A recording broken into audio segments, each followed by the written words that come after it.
Hey, thank you guys for the amazing response for the earlier two podcasts. Malhar, Yes. people have loved it, and really it's heartening to see the comments, the likes, the views. We've discussed diet, we've discussed overall diabesity issues that are happening in this country of crazy proportions.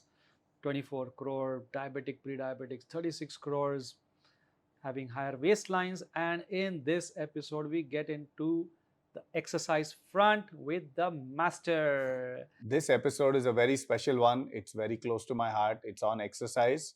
And especially with the new year coming up, I want you to watch it, soak in the observations and insights that we have made, use it to get active in the coming year, and please activate your families as well In the right way. in the right way. Okay.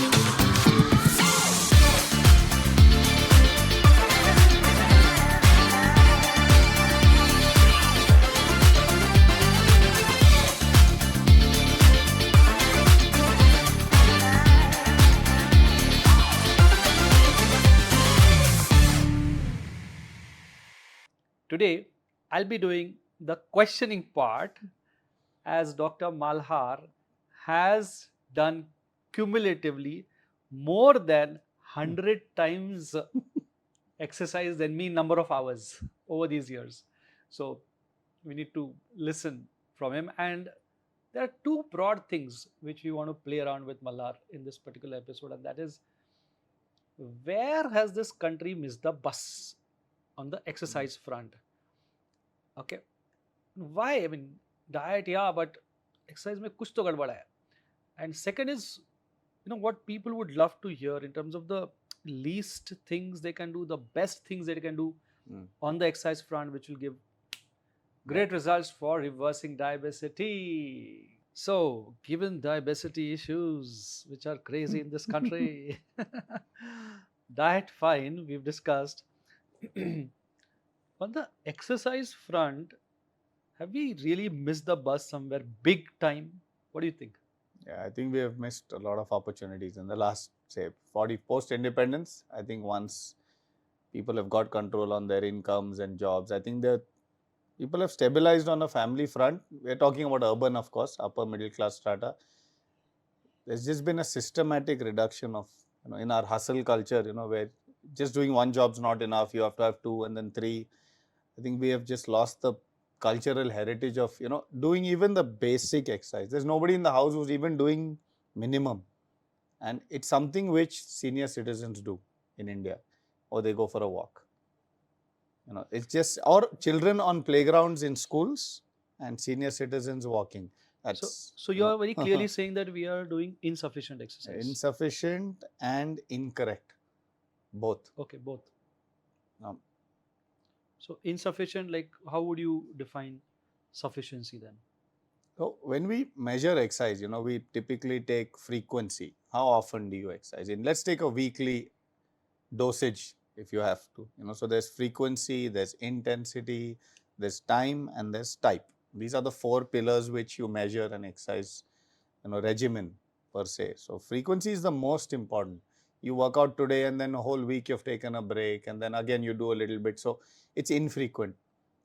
Intensity is in that session, are you actually have got some speed as your heart rate crossed 120, or you just doing a light walk in a park, enjoying the sights and sounds? Let's go to the golden question, Yeah. 45-minute walk. Because 45-minute walk is like the That's the third one, the holy time. grail. The time. It's holy grail. Indians have negotiated their way to a 45-minute walk with friends, followed by filter coffee and maybe a samosa or a vada sambar. That is the level it has come to, and we don't realize that a 45-minute walk at most may burn 250 calories. One vada sambar will be close to 500. Wow. So that net equation also doesn't work. The walking by itself is insufficient. It may be okay from a cardiovascular point of view, but from a muscle activation, aging, perspective, it's just not enough. There's a beautiful quote I'll tell you which said that cardiovascular exercise will help you live a long life. So by walking, like people keep quoting to me, sir, but my grandfather walked. Yes, he walked. Walking will keep you alive. It's wonderful. But when we start talking about quality of life, we start talking about traveling the world, carrying 15 kg bags and a 7 kg laptop on your back, walking is not going to cut it. The muscle loss which occurs consistently a year on year, so we lose about 1% every year after the age of 20. So as you get to 60, you've lost 40% of your muscle mass. Wow. Now, how are you reversing that with walking? And as it is, we are not a protein eating nation by default. So the lesser the protein combined with lack of strength training, it's but natural that we had to be the diabetic capital. And we are a carbitarian nation, a carb-rich diet. So these three factors, in a way, checkmating us. And you've been in New Zealand, you've done your studies over there on sports psychology. And I was just checking, Statistics. New Zealand is like around 5% or less of diabetics. It's like in lakhs. 4 lakh, 4.5 lakh लोगों को diabetes है. उतने हमारे हर city में रहेंगे, मोहल्ले में, city छोड़ो. Literally, it's crazy. And I mean, over there is enough dairy, enough non-veg, and volume. They eat much larger volumes. We per capita eat maybe 1,500 calories a day. Developed nations are 2,500, 3,000 calories a day. Still, their proportion of metabolic illness is much lower. So what do you see as a difference between, let's say, family culture at New Zealand versus India? कुछ तो गड़बड़ है. I think what fascinated me about that country in the first place, why I went there to study, I could have gone to Australia, maybe the US. Medals per million, when you take an Olympic calculation, for the number of people that you have, how many Olympians do you produce?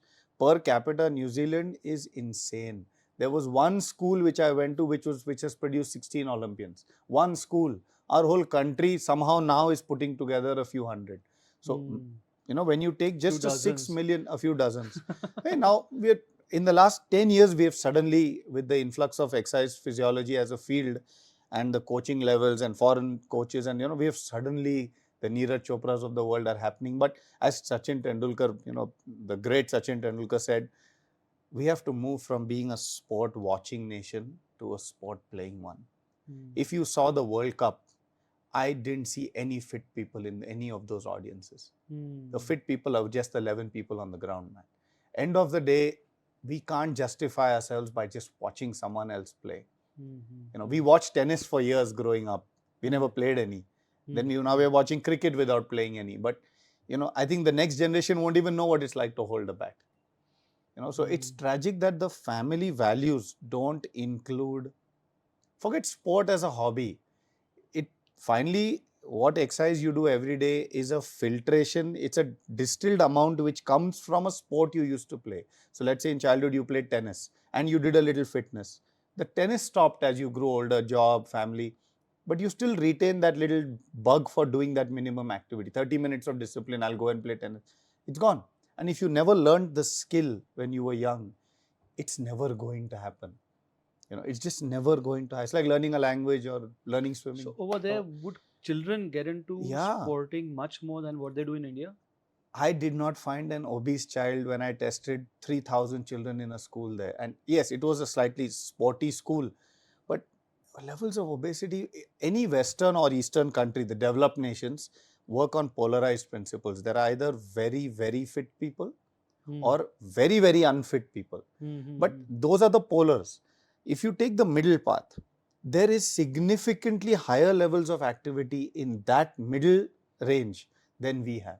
Okay. We are also becoming like that. We have every marathon now has 13 to 20,000 participants in any city. It's incredible the level of participation, but we run only on the day of the marathon. It's the Instagram thing. We are not runners. We don't run alternate day. We don't even train for it. We just get up, buy the shoes, buy the t-shirt and go and run. So, culturally, we have to shift from being vanity for sport. In the younger generation. Frankly, it's across the board. I mean, the Facebooks of the world have captured people's imagination. The ability to share your achievements, I think it's great. Let's use it as a tool, but it can't just be that day. People have to develop the value system of day in and day out, putting 30 minutes, 25 minutes. So the least you're saying is 30 minutes? Yeah, I'm saying at least, I personally believe there's 3 sets of 8 hours in a week, in a day, which is how I negotiate with patients. I said 8 hours you're working, 8 hours you're sleeping. What are you doing for 8 hours? Okay, social media takes up 2 hours, maybe an hour or two goes in reading, functional things. You still have 3 or 4 hours at your disposal. You can easily pack in 30 minutes of quality. And coming back to the FITT, the fourth T after time is type. So yeah, that brings a golden question. Yeah. You know, the minimum time and the best exercise. Which is the best exercise? I wish there was one. You know, you listen to yogis, they will tell you just do Surya Namaskar. That covers everything. You listen to walkers, they'll say just walk. No exercise is complete in itself. Okay, some work more on stamina, less on strength. Some gyms do only strength training. Yoga does primarily flexibility. As we age, we need supple, flexible muscles, and we need dense joints and our bone density. So between these three, you have to cover the entire spectrum. So cardio, and I like, my favorite out of all would be a mixed gym session. A mixed session where you go in and do 10-20 minutes of cardio, you do 30-40 minutes of weight training, and then you do your stretches for 20-30 minutes. So 30 to 45 minutes of a mixed session is probably the most effective in terms of, I was exercise. talking with my sensei long back when I did a 1 year martial arts training proper. Okay. And one thing he said really struck me very hard was, in olden times, the sheer amount of physical activity, whether it's men or women, right from drawing the water to carrying it to washing the clothes to plowing the fields, carrying the weight around, those are phenomenal things. Those were just phenomenal things. We just lost all that. We are not carrying weight around anywhere. Carrying it here between the ears. Okay. And he said that, okay, the body was already in a lot of, what do you say, dynamic environment, dynamic flux. environment. There was a stress on the body. Stress on the body. Okay. And that's when the poses got invented. Okay. The poses got invented to bring in stability into a body which was already into a lot of dynamic movement, and maybe there were stresses and strains in those bodies which had to be balanced out with the asana practice. So it was absolutely right for that time. But he said today's time, if you look at 2500 years have gone, today's time the body is hardly into any kind of stress or strain. The point, sometimes I feel, you just need to torture the body a little bit. I mean, we are just not torturing, not in a negative way. Okay. Now, if you're not putting the stress and strain on the body at all, okay, then if you just do a mild walk or a mild Kapalabhati or some small asana, they don't suffice. So he was very clear. He said, gym is the modern day yoga.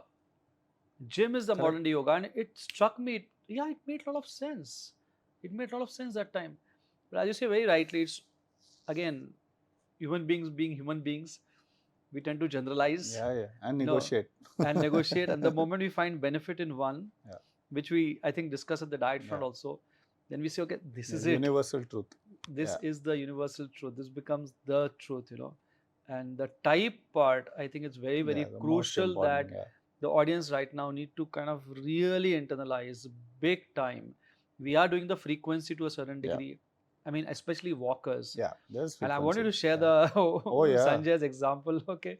We are doing the frequency. Intensity, okay, you're doing brisk, fair enough. To a certain degree. Maybe even walking uphill a little. Flyovers are there, cycling, people do. You're doing it daily. Even with rains, people do it at times.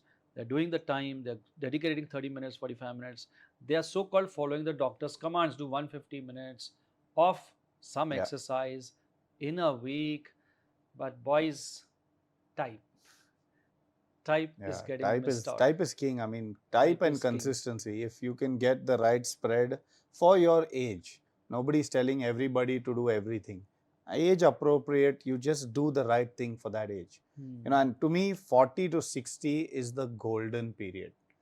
If you haven't invested in strength there, it's tough after 60 to start lifting heavy weights. You'll do maintenance work after 60, but your hormones aren't peaked there.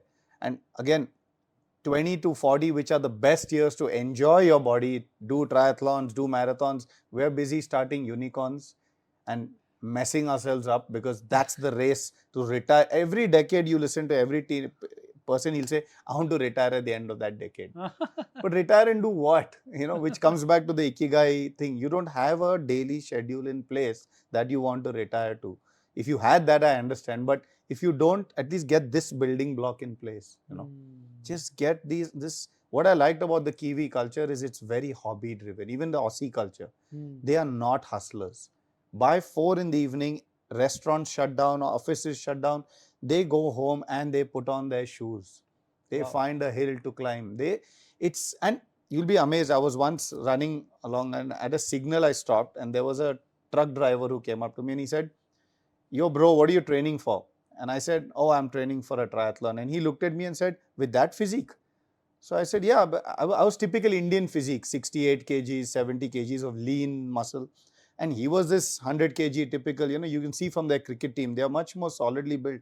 And he just said, you can't train for triathlon with that physique, mate. And it just struck me in that moment that even though he's not at the top of the intellectual food chain that way, he's just a truck driver. But his basic knowledge of how his body works, how much protein it needs, and how he will age gracefully, he's so much more in tune with what he's doing than we are. We don't know anything when it comes to the body. And it hit me there that I'm having to do a whole master's degree in this just to convince myself to go to the gym. Now, I really want the audience to question themselves, am I having a strong body? Yeah. Bulletproof is my favorite word. do I feel strong? Okay, forget about some tummy here and there. Yeah. Forget about, the proportion not being like we're not discussing that. Not perfect. Yeah. Are you feeling strong in your spine, in your muscles? Are you feeling strong over there? Yeah. That's so important. Do you have confidence in it? That today, if you have a small ankle twist or you're crossing the road and a bike comes and hits you on your leg, will you recover quickly from that injury? Do you have the guarantee that you've invested enough in your muscles and your bones that in 3 to 4 weeks, you'll be back on your feet? Correct. Or does it become a 6-month saga? And he's a record holder, I think, in terms of injuries. You don't want to go there. What is the number? This year it's 32. What? So, 32 injuries this 32, year? Yeah. 32 fractures overall. Overall 32 fractures, okay. So, but it's again, I have no pessimism when it comes to the recovery. Because I've done it so many. I know that this body is... One of the most craziest one was a spine fracture. Oh my God, bedridden. But he's come out so amazingly beautiful. Yeah, again, see, it's the hobbies that bring you back. Because I knew how to swim, I could swim the 1,000 kilometers that it took to recover. I have seen people 10, 15 years later having put on 20 kgs of weight, cribbing and crying their way through life because they didn't know any of the skills that it took to recover. And they just keep crying that, oh, I can't play basketball anymore. But really, I mean, after 40, are you really going to play that much basketball? So, people just don't move on. I find that when it's exercise, you get attached to a childhood skill, and every day I hear the same story. I was a Ranji level cricket player. Oh yeah. That's very common, huh? They kind of give a recount of how they were in the younger teenage years. Oh, I was an opening batsman. Okay, I agree. That's still 22 years of age. I was a boxer. We've met so many participants, who were like hockey player, national level hockey player, and football players have been a part of our programs. Swimmers are the most risky guys for childhood obesity. In fact, you'll be amazed that most of the patients that I see are child swimmers. Really? Because up to 15, 16, their metabolism is so revved up. They need 4,000 calories a day with the growth and the swimming, because they are burning literally 2,000 calories. And then suddenly 10th standard, the swimming's gone. The growth continues a little bit, and then they just keep eating. And then they're 110 kgs by the time they are 18. So, see, these are known things. I just hope that in one generation, we can rid ourselves of the achiever mindset. If my child is going to make it in that career, I will indulge it. Otherwise, pull the plug at 16. Sport is a career for 0.00. You can add a few more zeros and then put a 1. It's not a career option. The talent exists, and talent plus hard work beats hard work. So just leave them alone. Just leave them alone. The Rohit Sharmas of the world, the Tendulkars of the world are genetically blessed and they work hard. Yeah. Let's not assume that if you don't have the talent, you're going to make it. So let's just leave that. Just take it up as a hobby. And I have seen friends of mine who have these hobbies come from the family. it is typically the father in the house Hmm. who has to lead the adventure, and sportiness has to come from there. Mothers are typically slightly more nurturing and protective they don't like to put the child in harm's way. This is a cultural thing, and it's not a bad thing. There's a good balance there. But somewhere the fathers have to push the kid out. Get out there. Let's go climb a mountain. What's the worst thing that'll happen? You'll break a leg, I'll carry you down. That level of confidence, because I've seen my kids, when we go, we've done so much adventure that now when we go to a sea, suppose we're going to a beach, most people will be standing on the side of the beach watching. These kids will have changed into their costume and jumped into the water. Because that native risk taking has come from adventure sport. Oh, there's a thunderstorm, we are stuck in a tent. Okay, Wow. what do you do now? See, this level of that thinking, the progressive thinking, comes only from sport. I think and this, like you said earlier, the behavioral part, that disproportionate response to adversity is not there. People get very obsessed with diabetes, obesity, thinking, what will I do now? Oh, yeah. But if your baseline of activity was already high, okay, genetically it has come into your life at age 50, you're anyways got an active lifestyle, you deal with it. Even PCOD, if you look at, huge. And even menopausal woman, okay, and then, okay, what do I do to reduce the issues of menopause? What did you do 20 years before or that? So, okay, fathers of the world and India, come on, boys. Homework. Yeah, come on, boys. Yeah, get out, take the family out. And mothers of the world also. Okay, also. And absolutely. again, that instinct we do see at times, that motherly instinct is more protective. गिर जाएगा, वो जाएगा, ये हो जाएगा. अरे होने दो, गिरने दो. बाद में भी होएगा ना, when you will not be there. So the kid has to learn to recover. How about treks? How do you find treks? Majestic, yeah. We have mountains all over this country. I know. I think it is probably the single greatest hobby. They say, why temples were built on top of mountains? Because the sages knew that when you climb up, your heart rate goes up and you cannot think negative. So endorphin combined with a spiritual angle is probably the greatest state a human being can be in. But we know all this. The sages knew all of it. For some reason, we chose going to malls and going up elevators. And then getting dopamine by purchasing stuff. I'm just saying this stuff is free. And the Devi Matas are always on the topmost and the most difficult mountains. Vaishnav Devi. Absolutely. And anywhere you go, oh, it is crazy. Culturally, we are a very rich culture. Our sages knew all of it. Unfortunately, somewhere down the last, convenience and disposable income have just slowly eroded the ability to be, to that free time started getting compressed into certain commitments, So, and a lot of the FFDNs also, when we watching this video, and we feel really nice. Bangalore has got into the culture of every month going for a nice Hyderabad trek. and Bombay also. Hyderabad, Bombay has got into the culture. And Pune will start from Jan. So Pune is going to start. So, this whole culture, again, diabesity, obese, diabetes people, find your family, find your friends, and, bike rides are fine. Walking is fine, biker is fine. Daily physical activity is fine, but somewhere that future investment has to happen. And building. One of the best books I read was Dr. Milind Vatve's on doves, diplomats, and diabetes. And I really urge everyone to look it up whenever. It's about 70 signal molecules which we generate when we do something which is more adventure oriented, more aggression oriented, more love and passion oriented, and all these things have been going down. And it's very beautifully mentioned that a diet deficiency can be corrected only by a change in the diet or supplements.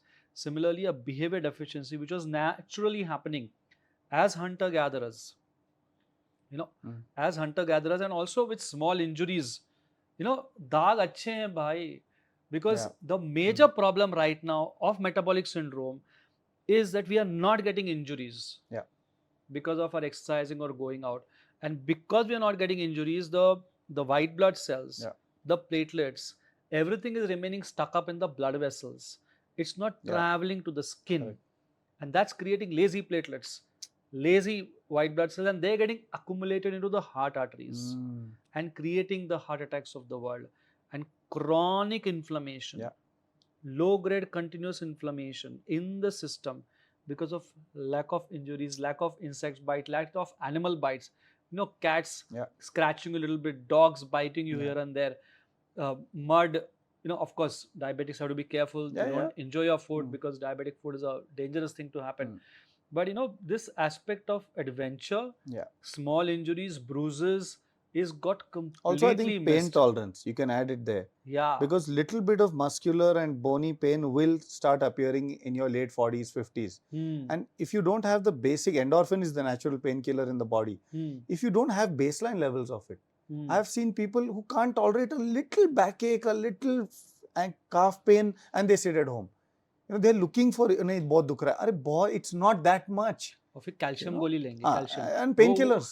That's why they're abusing painkillers for small. Painkillers. I'm just saying, once you start exercising regularly, your tolerance to pain, your pain threshold becomes so reasonable that small things don't trouble you anymore. You're like, yeah, there is a little pain. So we'll go in 2 days. First of all, the optimism. Second, the pain tolerance. I find exercise to be the most utilitarian and free tool on the planet to age gracefully, to retain pain tolerance, to overall get happy, because I think in the mind, the chemical play of exercise is unparalleled. Unparalleled. Malhar, $1 million question. Best exercise for weight loss. Best exercise for weight loss. Why don't I lose weight? I walk for 1 hour every day. 10,000 steps. 10,000 steps a day. Okay. First, let's clear the elephant in the room. Exercise does not change your weight. Diet decides weight. Exercise decides shape. First, let's get that out of the picture. Second part of the story. It takes time for people to register Yeah, this. I know. I took a long time to register this, boys and girls. Exercise determines the shape of the body. A marathoner, a sprinter, a basketball player, an opening batsman, all have a different shape based on the exercise they do. Otherwise, and if diet determines the weight. If exercise determined weight, all the horses would have disappeared from this planet. Oh, why? Because if they kept running the way they run, they would never be able to eat enough. So they would have disappeared. It's only the shape that changes because of it. Okay, so difference between a cow and a horse, which we repeatedly tell people, is the exercise. Okay, cows just don't do intense enough exercise, otherwise they will end up looking like horses, evolutionary. But coming back to the question, we had Sanjay. We were just discussing that. Yeah. So he's a dear friend of ours now, and he's started cycling so much, he lost about 30 kgs. And what I liked about his story was when he met us first time in Jan, I think last year, he was well over 100 kgs. Typical corporate, waistline must have been closer to 38, 40. And he had that look on his face when we said, stop walking. And he said, how can I have 10 years I've been walking? So I said, then why haven't you lost any weight? And why haven't you reversed your diabetes? Yeah.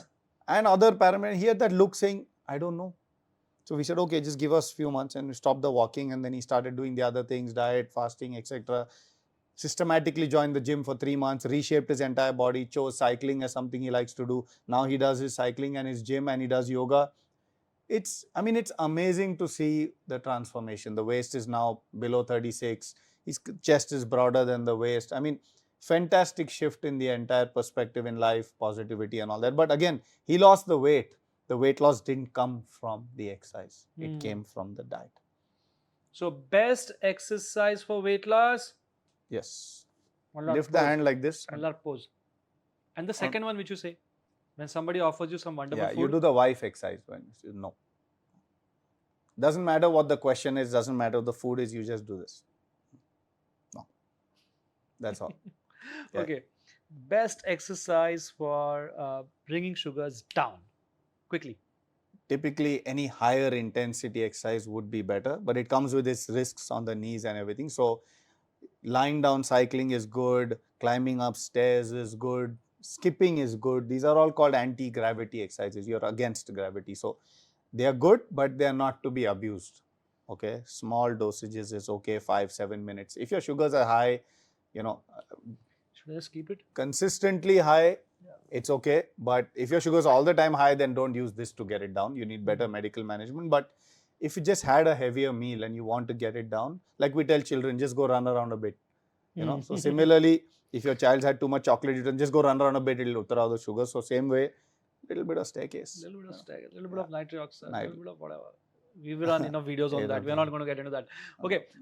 Busy professionals. Best exercise for super busy professionals. So I'll give you an example quickly. Again, New Zealand study done between two people. Every session I'm asked this question, sir, I do 10,000 steps a day. Okay, what's the intensity of the steps? No idea. Just count them, because I'm going here and there. I walk to my car, I've done 100 steps. So there's no point counting random physical activity. Let's talk about, we had a busy executive who used to go to the gym for 45 minutes, and we had a newspaper delivery guy who used to deliver newspapers and walk up. He used to park his cycle and walk up to the porch, and he would deliver about between 1,000 papers a day, in Auckland all day. And we did put step counters on both of them.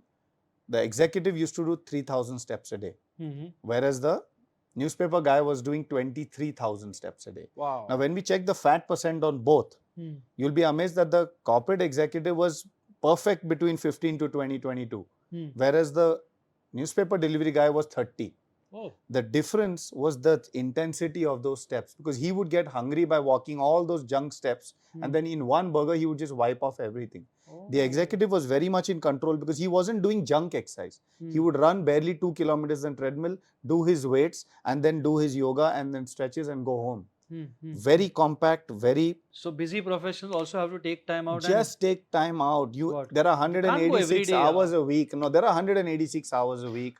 I just want 3 sessions in a week. I'm so busy. Yeah, I'm sure. so busy. You can give me 3 hours out of 186 for your future. Yeah, you can give me that. It's not. So you're saying what? Gym every day? No, just 3 days a week.